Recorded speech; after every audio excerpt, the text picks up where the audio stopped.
Test, test, test. Test, test, test. Yes, our audio is working. Hello, my friends. Thank you for joining my live stream today. We're not by the river, obviously. And I think actually I've done enough of the river for a while. And I'm going to start taking the live stream mobile.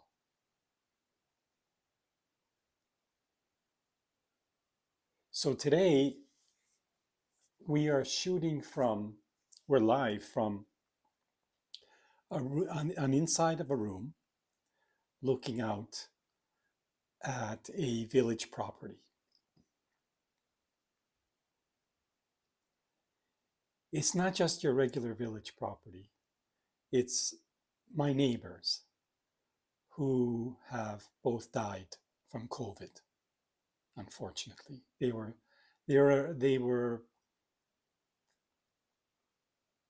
really something.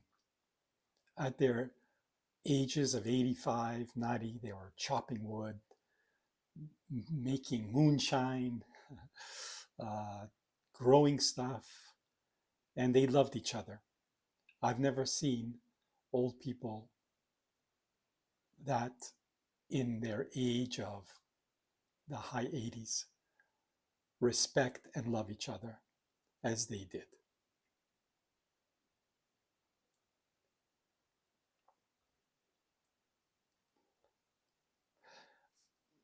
I don't have the picture to show you today, and maybe I'll never show it.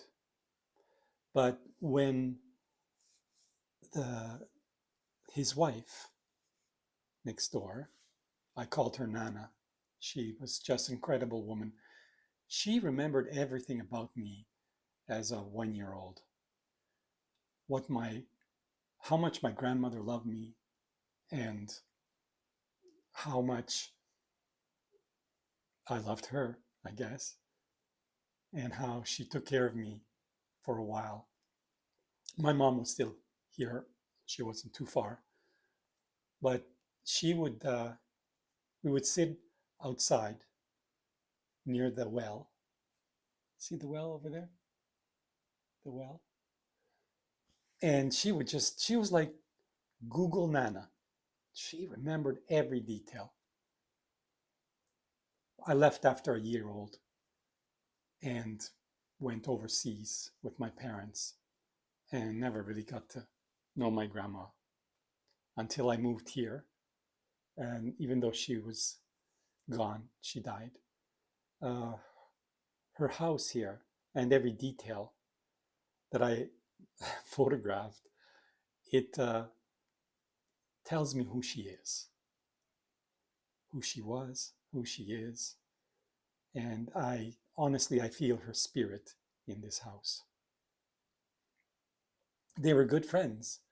They used to open this old doorknob and they would yell out to each other, "Hey, come on over for a coffee or tea, maybe, or whatever." Uh, and then they would get together. But this was the form of communication, this window. Your neighbor here in the village is everything. They're the closest people that live to you. I never felt that in New York City or any other big city I lived in. Uh, Rarely saw the neighbor except for weird noises inside my apartment through the wall. And I can only guess what was going on there. But they traded here in this window. They would make bread and uh, all sorts of home cooked meals on a wood oven, and they would share it.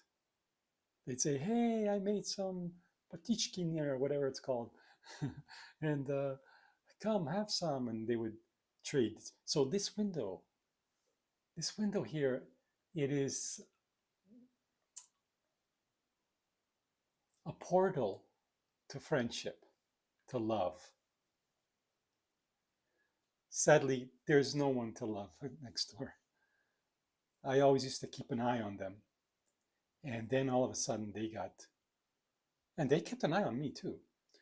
Um, they got really sick.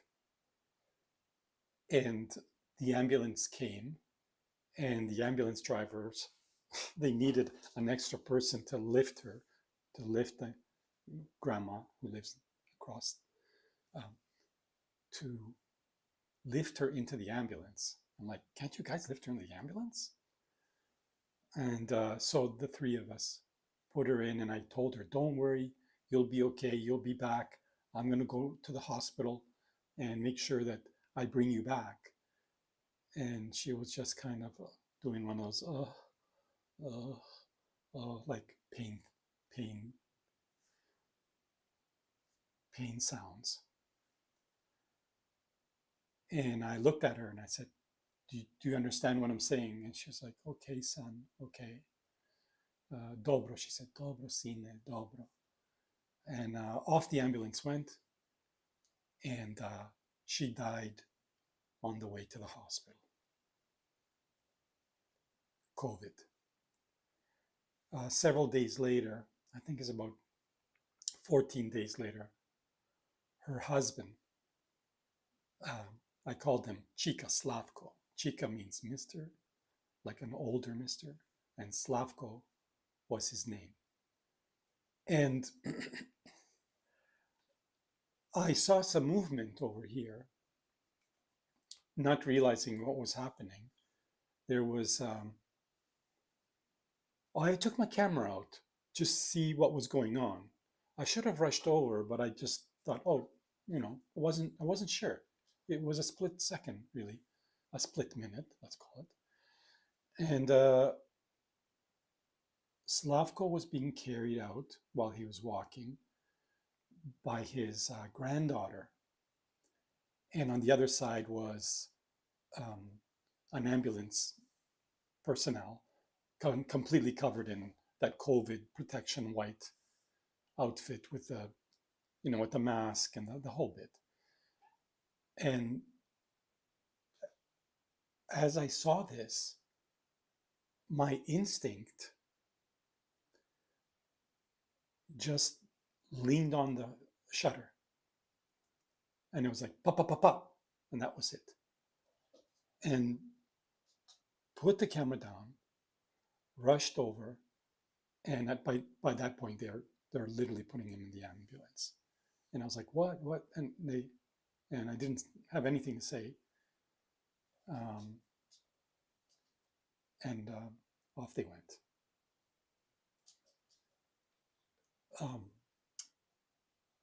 He died as a few hours as he got to the hospital, again of COVID. So they were gone. And I miss them dearly. In fact, a lot of people in this village got COVID and perished. And a lot of them were people I photographed, did portraits of, and just had a great time working together. The village is now down to 67 people.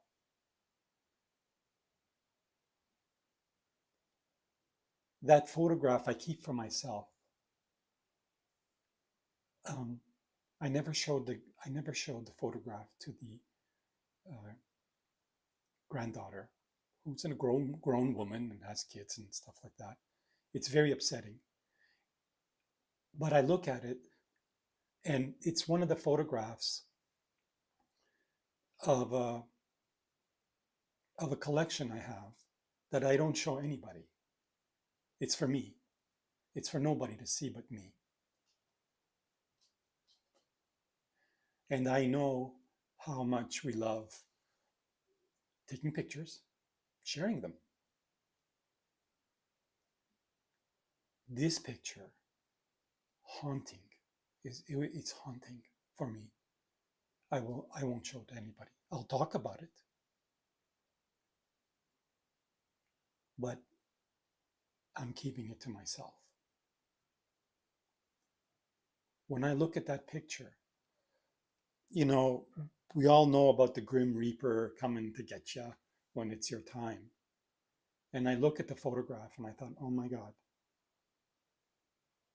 the Grim Reaper has been replaced by nurses, men and women, ambulance drivers, ambulance staff, completely dressed in white and covered up. And I thought, these are the new Grim Reapers.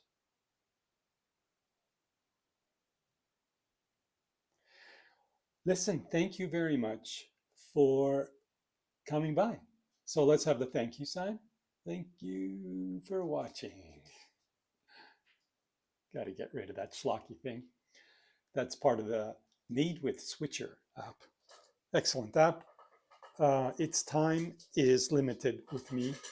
I'm not sure what I'm going to do, whether to buy into it or whether to get some other expensive gizmo, or maybe just, well, I got a couple things up my sleeve. So it has been pouring, folks. It has been raining literally every single day. And it's starting to get depressing. Mostly because when I go to shoot, I have a camera that is a cinema camera, and it doesn't take water or rain very well. So I don't want to mess around with it. But it's like, oh, today will be the day it's completely sunny. And then when every once in a blue moon there is sun, I'm like, yes, let's go swimming. Puppy, come. That's a good girl. The puppy's at my side here, listening and protecting me. And anytime you hear a little woof, that means, oh, they're coming to get you. But they're not. Don't worry about it. Everything's good. Everything's good. She's by my side right now. And I thought we talk a little bit here by the window. And it's the first time I've ever talked about this window. The paint is originally from my grandparents. They picked blue. And I love the old bronze. What is that thing that it shuts the window? It locks the window. Let me try to just get this focused here. Does it do that? Yeah, a little bit here. Ah, there. Oh, we got a little bit of color. So I touched. Opa! Oh, you fell. Oh, what happened? Oh, poor girl. Okay, come. Let's sit on the bed. Here. Come on. Let's go. Good girl. Sorry for that interruption. Poppy slipped. Fell a little bit on her face. She's good. Okay. I like this, the colors that have come in when I touched the inside of the iPhone.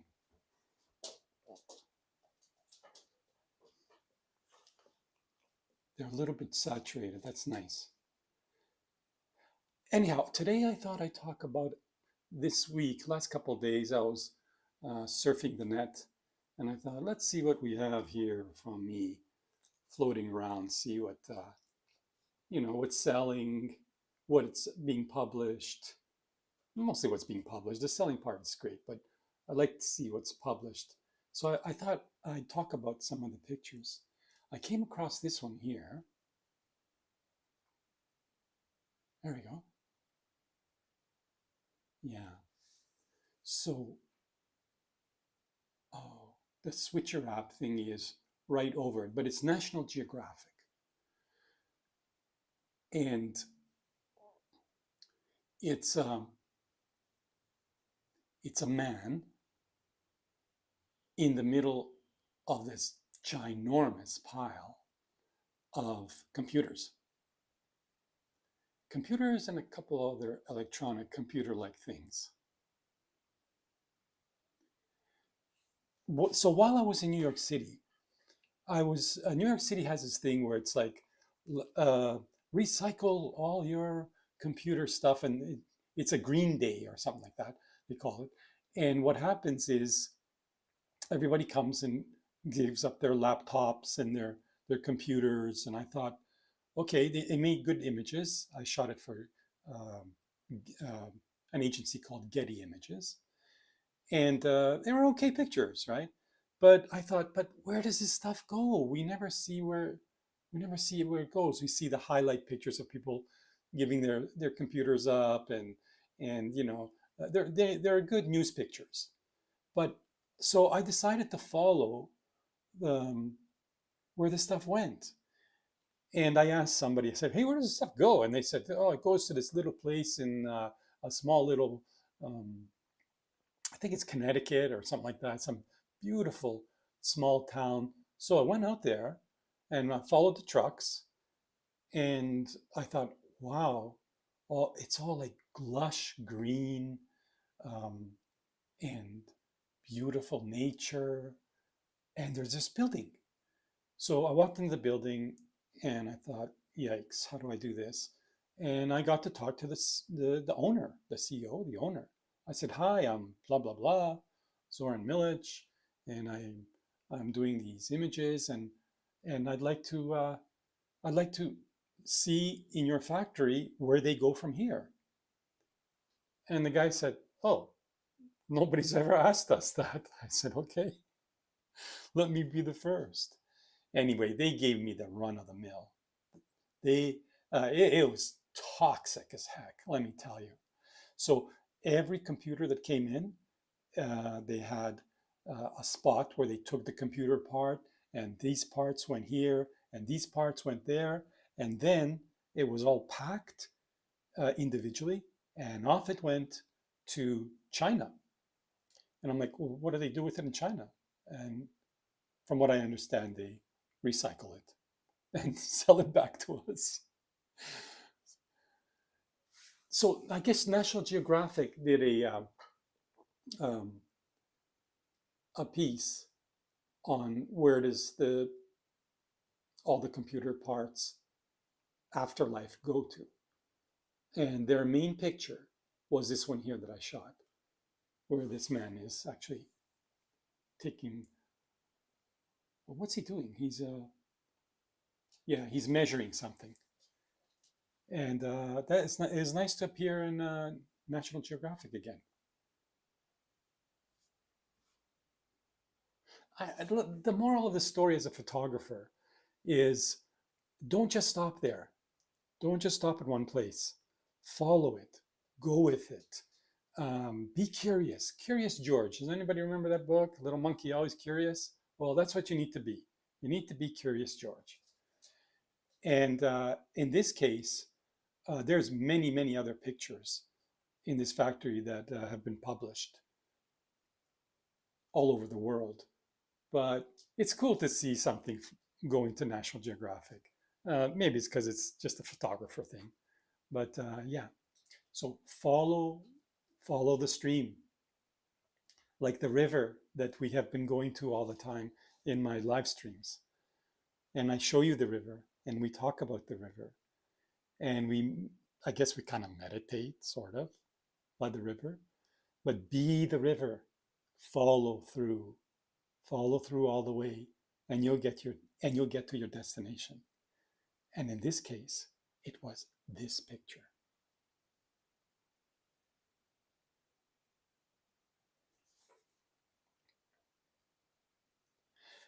I wish someone would knock on this window and say, hey, we got some nice muffins for you.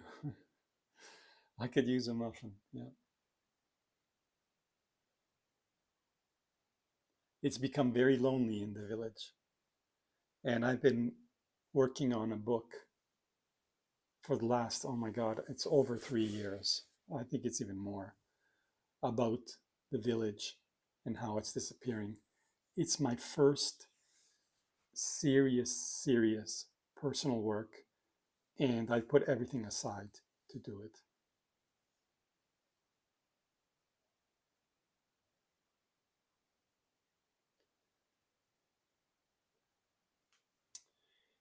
here's a shot that I came across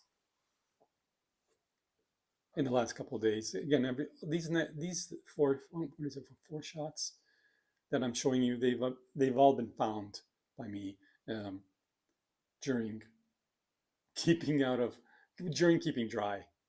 So while it's raining, I thought, let me just take a look. So here is a Time magazine image that appeared. Um, I think all these have appeared online and paperback. I don't know how many. I don't know how many people really buy the paperback, but I'm sure New Yorkers buy them. But I think online rules. So 50. What is it? What is that? 16? 10 American cities. 10 American cities with the worst traffic. And this shot here is slightly cropped. There's more of it to the left and to the right. So I'm in New York City, right? And I did a long stint assignment with Life magazine, Life magazine online, which is the Life brand that took it online. It was very, very successful. And what I did was they gave me a gallery called Gothamatic. That was the name of the gallery, Gothamatic, like Gotham and Instamatic put into one word. Gothamatic, Zoran Milich's eye on New York City. And basically, it was like a dream assignment for a photographer. Oh my God. So I went out every day, all day long, and shot pictures that, you know, that that just happened in front of me. It was street photography, it was humor in the photographs, it was insult, it was everything. I just was so lucky. And I was brought in by the best director of photography in New York City, Simon Barnett. The guy's a legend, right?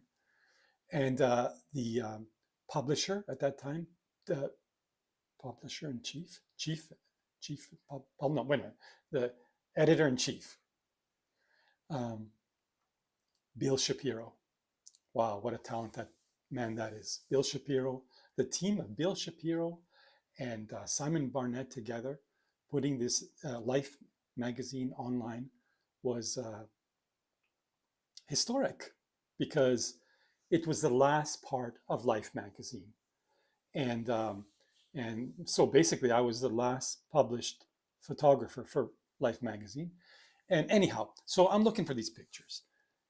Uh, this one didn't, when I saw all the traffic, because there's a lot of traffic in New York City, it's like endless.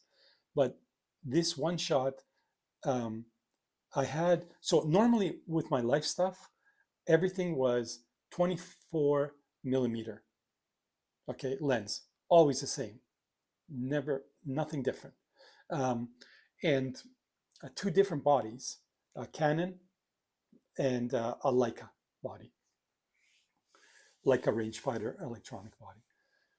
But this one day I happened to have a 180, what was it, Sony lens, 180 millimeter Sony lens. You know, it's a telephoto lens. And when I saw all these cars, I went, hey, this works. This is telling the story. Anyway, uh, on the on the Sony, I had an APS sensor camera, so it made it 250 millimeter at that point, or something like that. It makes it longer. And what happened is, um, when I shot this, I perfect, perfect, good. And what I did was I thought, okay, this image is a great concept image that I could, you know, put into the stock agencies. Um, at this point, I put it in. It was in one agency, and then after I left that agency, so this one is, I think it's Stoxies, yeah, or it's Getty, either Getty or Stoxies. It doesn't matter as long as they sell it, right? Um, But it was great to see it in time, like good old ailing time. So it used to be Time Life, like Life magazine, and they melded. They became one.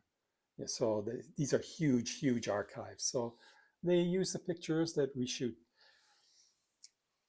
Now, what is it about time? No big deal. Like there are way better places as far as I'm concerned, but it's such a historic thing, you know, with that red time, TIME, and I can't tell you how many times I'm introduced as a photographer, and they pull up the word time. Oh, he's a time photographer. And I'm like, okay, I've done a lot more things than that. But Americans, they reach for the most popular thing, you know, and that's okay too. It's kind of fun to hear that.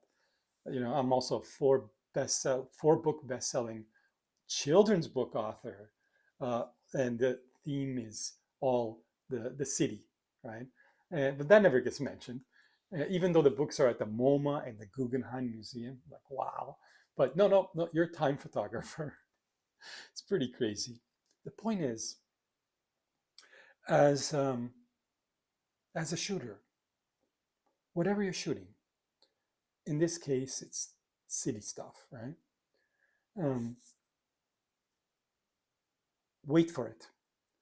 Have the camera, have the lens, and then just wait for it and watch. So in this case, I'm walking across the street. I'm just walking across the street in New York, not paying attention to the lights as all New Yorkers do. And then suddenly, um, I turn my head and I go, "Whoa!" Right? And I stop and I pull out the camera, and already the lights are changing, and there's more cars behind me, and they're beeping, of course, but they see that I guess they see that I'm shooting something, but they're New Yorkers. They're annoyed. They want to get home, and it's like you can't move more than 5 feet anyway, right? And so I was like, bang, bang, bang, bang, bang, and it's like, bang, bang, bang, go up, oh, yeah. So I'm like, God, right? Welcome to New York. And so I took off, and this picture sells really well. It sells all the time, and I'm pretty proud of it.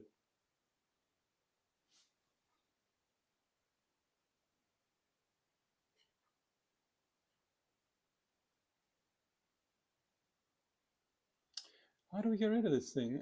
There we go. Still learning this live stream stuff. It's so tricky. It's a real learning curve.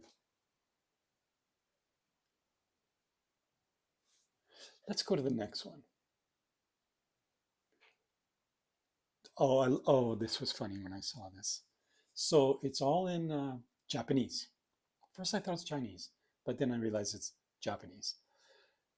And it is the people who bought this picture is, oh yeah, it's Harvard University. Harvard University in Japanese. Okay, whatever, as long as it works.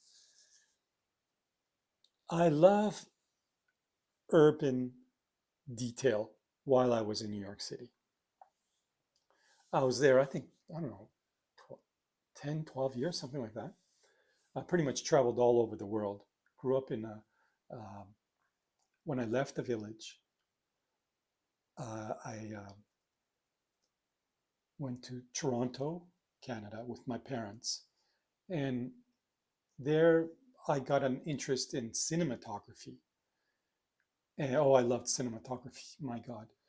But I was told, actually, I got into a film school at a very young age. And, my mom, she was a single mom, really roughing it out, cleaning apartments, cleaning floors. She had a rough time. And now, like, her son wants to go to the USA to go to film school.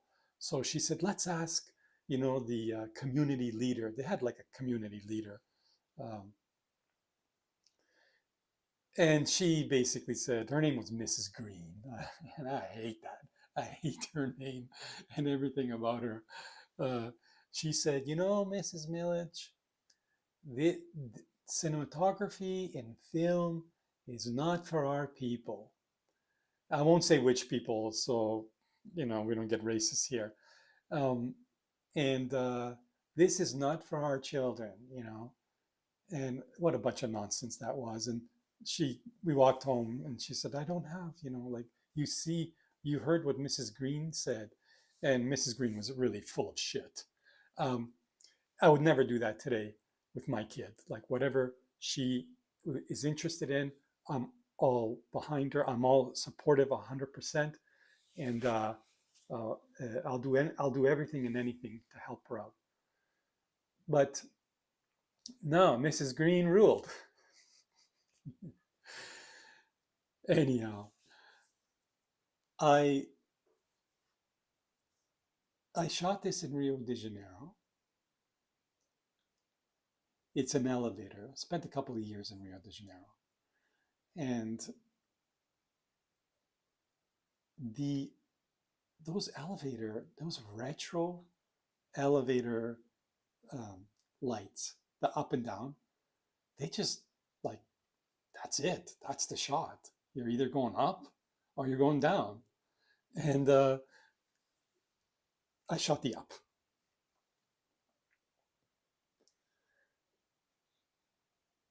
And I thought, I wonder if this would be a good concept.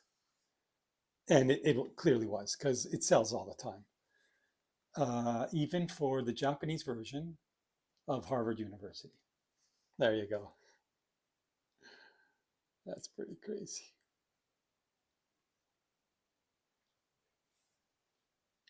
The light is falling. It's now around, I think it's about 7:30.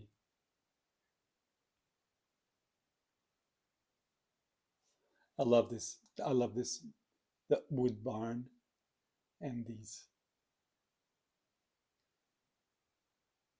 pieces of, what are they? Branch. They've been there for years. Stone. All these barns are made with really strong stone. Stone strong. I don't need to use strong.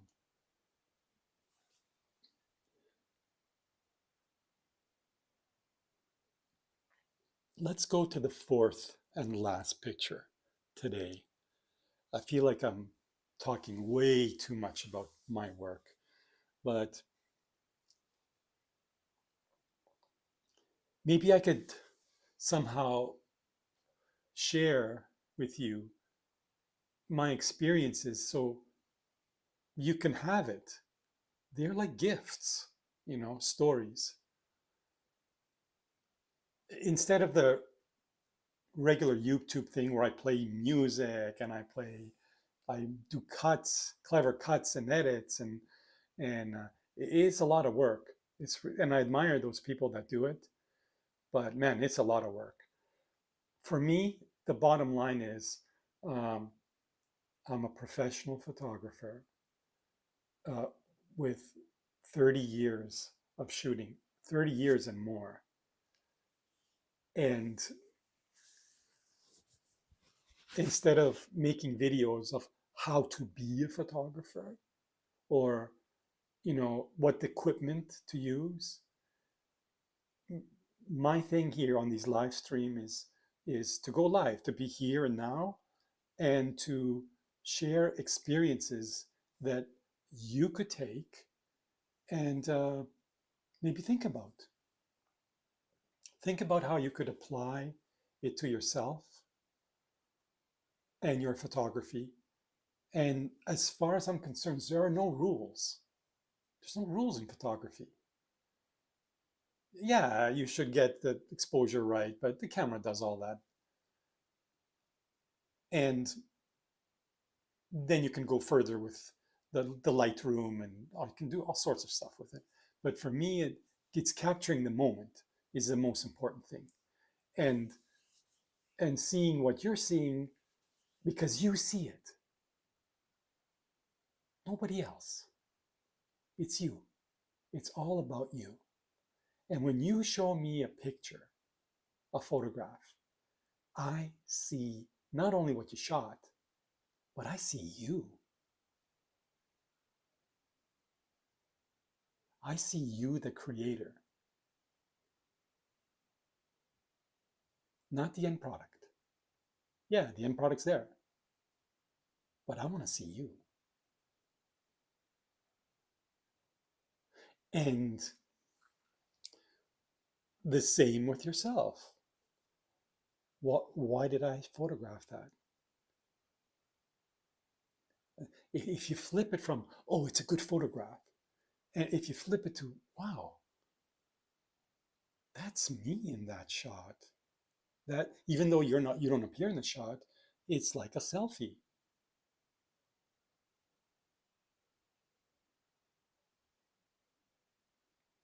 What what was it that made you press the button at that moment and look at what is in front of your eyes?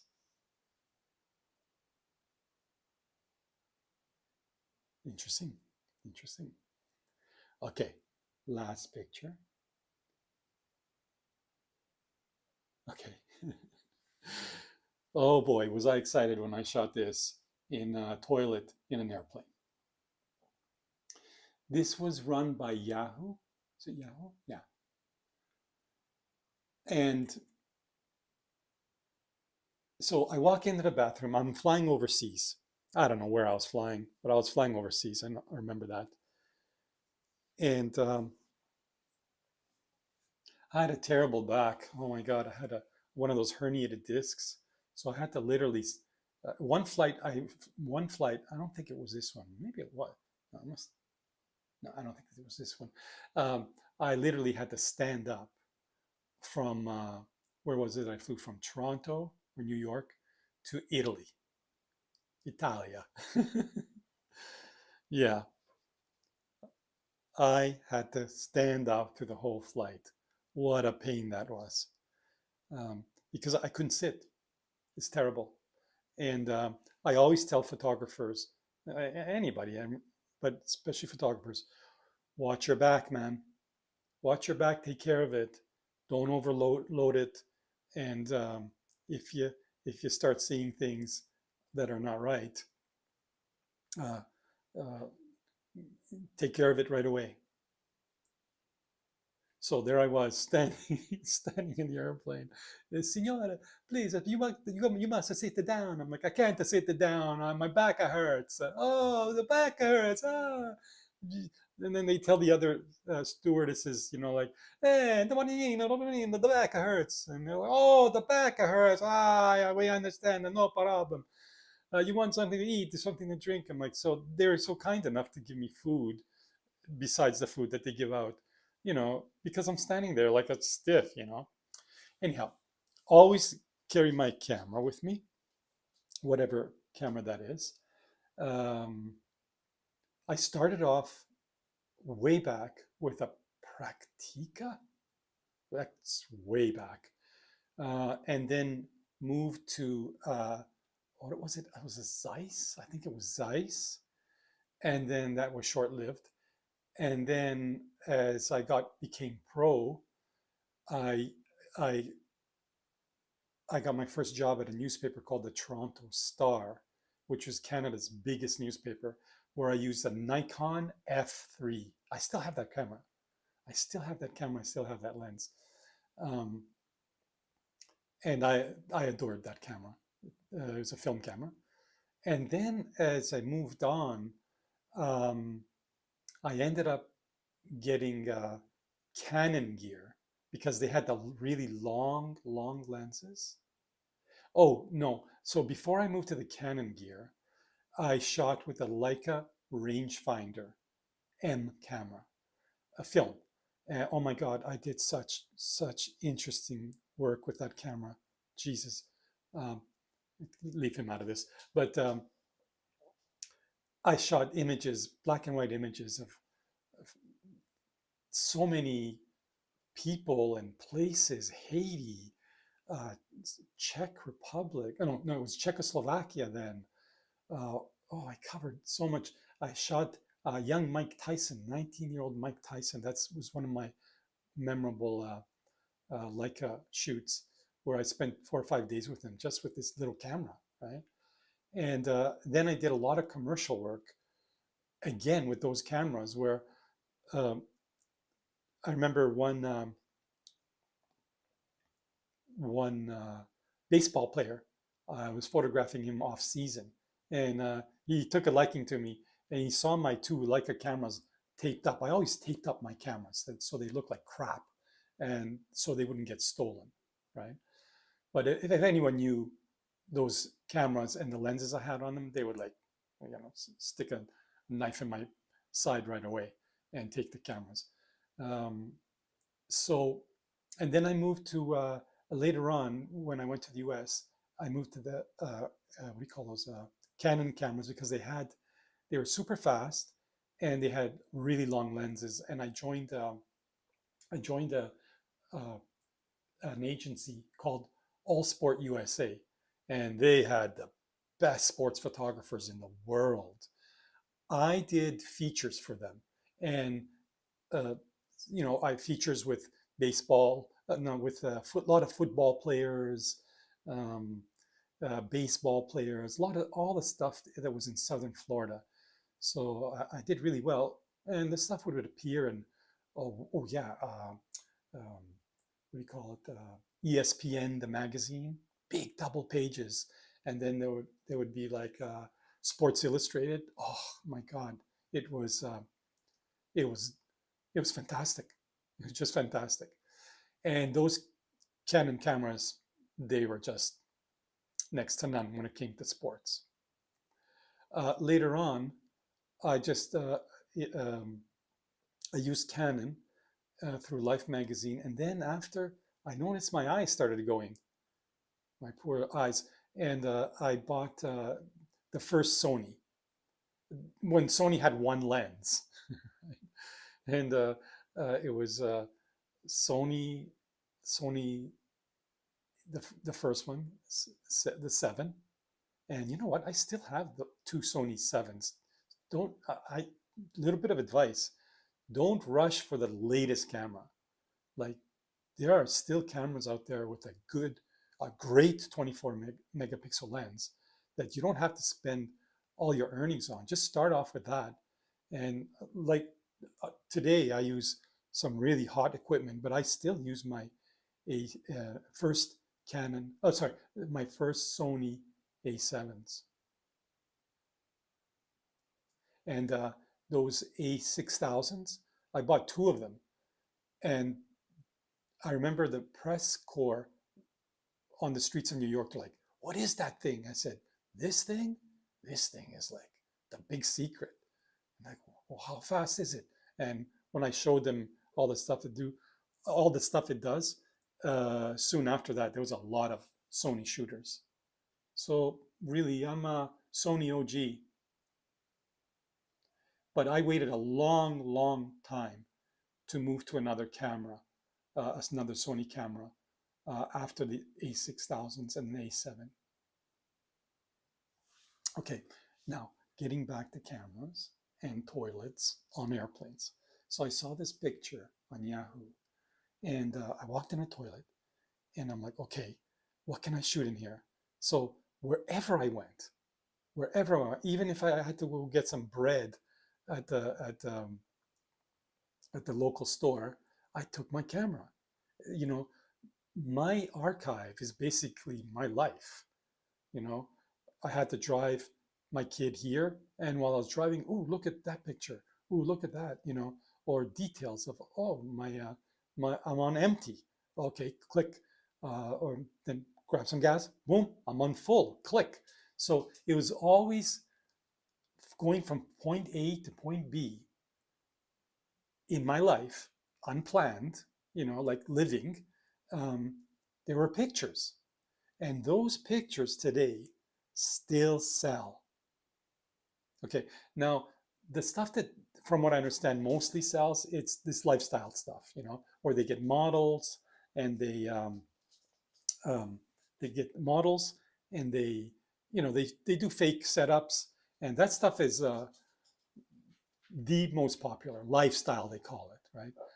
I can't do lifestyle, and it's just not my thing. It's just fake to me. So what I do in the do in my lifestyle images is I photographed my kid, I photographed my pets, and anything else that revolved around my life.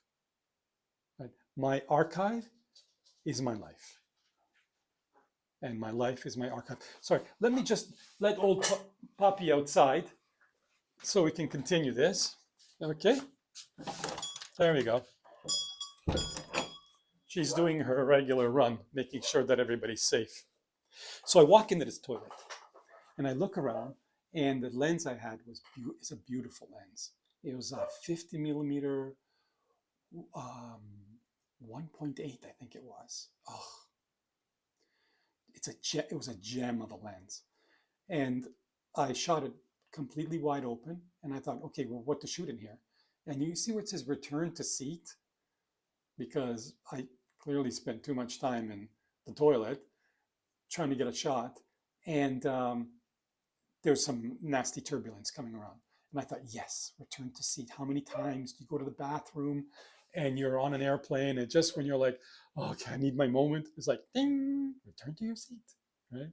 And if you don't, you suffer the consequences getting bounced around in the bathroom toilet on an airplane.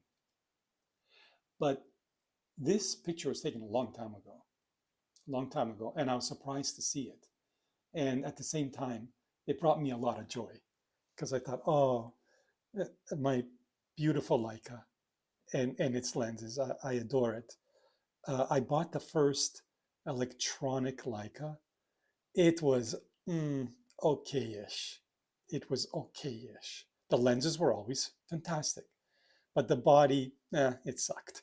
Um, and now they have the Leica Q3, which is, I think it's $5,000 with the lens. Yeah, with the lens, and it just it could blow your socks off. I'm getting the jitters just looking at it, but I'll have to stick to what I have. So, what's the moral of this story? The moral is take your camera everywhere, even to the toilet. Have a little pouch thing that you feel comfortable with, because they take a beating when they're with you all the time. A dust beating, uh, you turn around, bang, it's banged here, you drop it, you pour stuff on it. Like, they take a beating. But in order, well, in order to, I'm not going to tell you what to do, but what I do is I take it everywhere with me. And when I don't have my camera with me, which is rare, I rely on the iPhone because those things are pretty damn good. But they're, well, there's no buts to it. They're just really good. And I think the next couple of updates on these iPhones are gonna, who's gonna need cameras? They're incredibly impressive.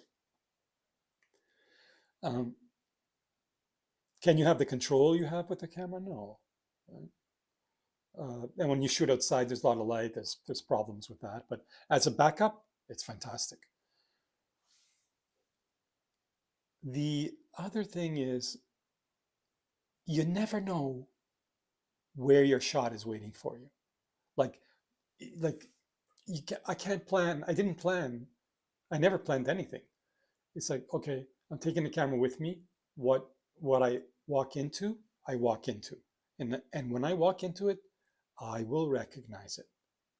Okay, because that's the way I see things. It's like, oh, look at that. It's not like, oh, I'm looking for a bathroom in the airplane with a thing that says return to your seats. No way. No way. I went to the bathroom, go to the bathroom, right? And then when that thing went off, while I was in the bathroom, I said, oh, okay, what's happening? What's happening? I got a couple of shots, but it was, And then when the thing went, bing, return to your seats, I went, oh, there it is. Thank you, universe. There it is. And now, there it is on Yahoo.